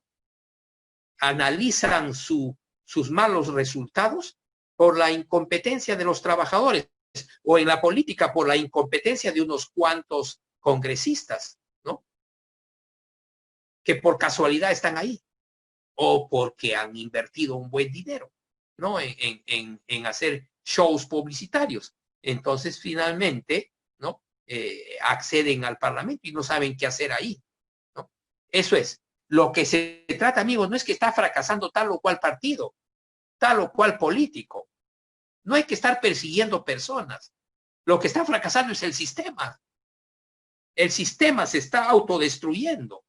Y no tenemos los intelectuales, no tenemos las organizaciones para poder entender esa realidad, comprenderla y transformarla. Pues bien, después de estos 20 años, o desde hace unos pocos años, desde los 2015, ¿no? 2012, recién están surgiendo las mentalidades interdisciplinarias que pueden permitir la creación de organizaciones frente al fracaso del sistema y crear un nuevo sistema. De eso se trata, finalmente. No se tratan de personas o de organizaciones, etc. Pues bien, son las 10. dejemos pocos minutos para unos 15 minutos o 20 minutos para poder intercambiar algunos conceptos, ¿no? Y hablar, ¿no?, de algunos temas que crean ustedes importantes. Gracias, director. Por favor, el señor Cedrón va a ser el primero en participar. Sí, amigo Ramón. Yo creo que de las organizaciones, lo que usted mencionó, no crear unas empresas grandes y crear organizaciones pequeñas, ¿no?, con el autosostenimiento y el conocimiento, ¿no?, de administrar pequeños grupos, ¿no?, para generar empleo, etcétera. Pero a esto tenemos que sumarle algo importante, que tiene que tener capital, ¿no? Y ahí es el tema. ¿Cómo hacer desde el Estado, ¿no?, que se tenga que distribuir capitales para que se puedan conformar estos pequeños grupos de empresas, ¿no? Y tener en cuenta que estos grupos de empresas tienen que estar dirigidas o orientadas a qué tipo de actividad se van a realizar, qué tipo de actividad va a realizar, ¿no?, para generar trabajo y promover el desarrollo de la empresa y de los pueblos, ¿no? Sí. Claro. Pero estamos de acuerdo, Enrico, ¿no? Enrico, Sí, estamos de acuerdo. Si no hay acceso al capital, ¿cierto? No, al capital dinero me refiero, no es posible hacer prototipos de modernización, por ejemplo, de cadenas integradas microempresariales. Tiene que haber acceso al sistema financiero.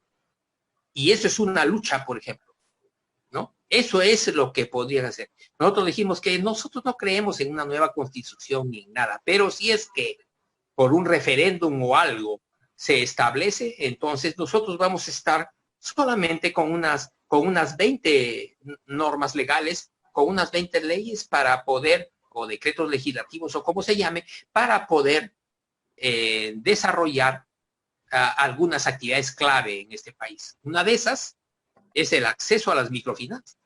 Pero para el acceso a las microfinanzas tiene que haber centros de gestión del conocimiento, ¿no? En donde, por ejemplo, tenga en cuenta usted, en el Perú están dándose cosas extraordinarias. Más del 25% ya de la pequeña empresa está compuesta por personas que tienen educación superior básica, ¿no? Esto es un buen indicador. No me estoy refiriendo que los microempresarios necesariamente tienen que tener una educación superior básica. Me refiero a 2 años de universidad o de instituto, etcétera. No, me estoy refiriendo que las personas cada vez están teniendo un poco más de acceso, ¿cierto?, a conocimientos. Entonces, lo que falta son centros de management. ¿Qué es management? Gestión del conocimiento diferente. Gestión del conocimiento nuevo. No hay en ninguna universidad. Gestionan conocimientos viejos, pero no hay centros de investigación para estar al tanto del desarrollo de los nuevos conocimientos en el mundo y poder hacer centros de gestión de conocimientos. Quiero decir, centros de gestión de conceder saber, de conceder tecnología, de conceder microfinanzas. De eso se trata, ¿no? Estos centros de gestión de conocimientos se crearon de forma masiva en algunos países después de la Segunda Guerra Mundial. Acá no hay esos centros de gestión. No hay mentores. No hay gente. Lo que tenemos que hacer es eso. Todos estos procesos de gestionar cadenas integradas MIPE, lideradas por centros de gestión de concesiones, tiene una condición: el acceso al sistema financiero, ¿no? Y es un problema de política. Es un problema político. Se abandonó, el Estado abandonó eso. Todo lo que era la banca promocional o la banca de fomento se abandonó a partir de la década del 70, ¿no? Y en la década del 80 se abandonó totalmente. Entonces, no hay centros de gestión de concesiones. Hay cajas, cooperativas, etcétera, ¿no? Pero no están a base de conocimiento, no están conformadas a base de conocimiento. Yo tengo mucha relación. Yo he trabajado 20 años, los últimos 20 años, en una organización parabancaria, ¿no? Y usted puede encontrar en una caja rural o en una caja municipal de créditos, ¿no? De ahorro y créditos, todo menos conocimientos. Hay plata. O sea, dinero sobra. Hay más dinero de lo que se necesita. Lo que no hay es conocimientos. Debemos tener, entonces, por eso es que el MNI, ¿no? Y ahora hay que salir en la medida que nosotros esperábamos que algunas agrupaciones políticas lo hagan, entonces lo tenemos que hacer nosotros personalmente.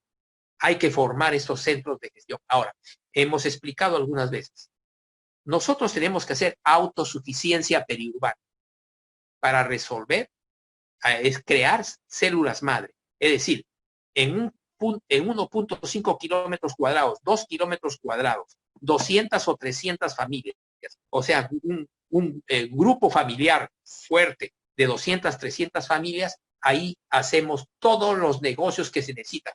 Educación, salud, recreo, comercio minorista de productos básicos, agricultura urbana, crianza de animales menores, reciclaje, seguridad ciudadana, todo. Lo que se necesita para que funcione un núcleo familiar de 200 o 300 familias y no necesite nada del exterior. ¿Ideología? Esto es simplemente una elucubración, ¿no? Lo están haciendo en el mundo. Están haciendo ecoaldeas y están haciendo desarrollo periurbano. Yo acabo de comprar un libro sobre Gualar, ¿no? En lo que es autosuficiencia periurbana. Y es un hecho, es una realidad. Se puede hacer pequeños poblados periurbanos hasta en 2 kilómetros cuadrados, ¿no? Con 200 familias, y se puede hacer toda una pequeña localidad, lo que llaman las slow city, ya voy a explicar eso. O sea, el barrio lento, dentro de la gran velocidad de la ciudad. O sea, las smart city se puede hacer. Entonces, hay que hablar a ver qué eso está dentro de lo que es misión, de lo que es la teoría. Hay que desarrollar, agarrar una cadena MIPE, por ejemplo, comercio minorista de productos básicos de primera necesidad, 100 bodegas, ¿no? Y modernizarlas, pero con una cooperativa ahí o un centro de gestión de concesiones que se preocupe de la tecnología, del conocimiento, del desarrollo, etcétera. 100 bodegas y comenzamos hasta que llegamos a 1000 bodegas. Esos son cadenas integradas MIPE, también en comidas y bebidas y todo tipo de negocios. Hay que hacer esas cadenas, porque si no, no van a tener acceso al mundo financiero. Ahora, si tenemos incidencia política y tenemos relación política, pues mucho mejor. Eso acelera el asunto. Por eso es que tenemos que juntar el mundo socioempresarial con el mundo sociopolítico, con el mundo de la política también. Entonces, eso hay que hacer. Nosotros realmente el MNIP es una esperanza, ¿no? ¿Cierto? Para este país. Eso hay que hacer, modernizar cadenas integrales MIPE a nivel chiquito, ¿no? Haciendo muestras, pilotos, células madre. En segundo lugar, la autosuficiencia urbana. Ahí practicamos todos los negocios que son necesarios en una comunidad para que no necesiten casi nada del exterior o que sean, por ejemplo, 80% autosuficientes, ¿no? Inclusive en producción de zapatos, calzado, todo ahí. Todo hacemos ahí, ¿cierto? Y tenemos negocios y exportamos, digamos, ¿cierto? Hacia Lima, de si fuera un núcleo familiar, digamos, en la parte, en Lima Norte, ¿no? Gastamos, vendemos $1 millón, ¿no? Al mes y compramos solamente 400,000. Y hay un proceso de capitalización de esa cooperativa, con contabilidad abierta, etcétera. Se puede hacer, lo están haciendo en el mundo. Es una alternativa real. Y como lo que me están planteando, ¿no? Comunidades campesinas, asociaciones de pequeños agricultores, etcétera, que podemos hacer neoruralismo. Hay mucho abandono de tierras. Hay pueblos abandonados ya en el Perú. Hay que volver a tomarlos, ¿cierto? Hay que volver a desarrollar proyectos ahí de neoruralismo, es decir, de hacer ecoaldeas autosuficientes. sobre la base de la permacultura, de la actividad agrosocial, sobre la base de ciencia y tecnología, y lo podemos hacer. Por supuesto que se puede hacer, ahora sí. No se podía el 2010, pero ahora sí, ¿cierto? Hay una gran comprensión y hay una gran diferencia entre la década del 2020 y la década del 2010. Y más aún con la década del 2000, del 2000 al 2010. ¿No? 2010 a 2020, mucho más conocimiento y experiencia en el mundo frente a la nueva realidad del capitalismo global, que es una realidad única, nunca antes se había presentado en la historia de la humanidad, ¿no? Cambió todo el mundo, del 80 para el 2020, en esos últimos 40, 50 años ha cambiado el mundo como nunca antes en los 2000 años precedentes. O sea, necesitamos nuevos principios, nuevos conocimientos y nuevas teorías. Y es en parte lo que yo le estoy planteando. Modernización de cadenas integradas MITE, ¿cierto? Creación de pequeñas ciudades periurbanas, slow cities, o sea, barrios lentos, barrios que se pueden cruzar a pie en 30 minutos, ¿no? Y también neoruralismo, éxodo urbano. Eso es, Enrique. Muchas gracias.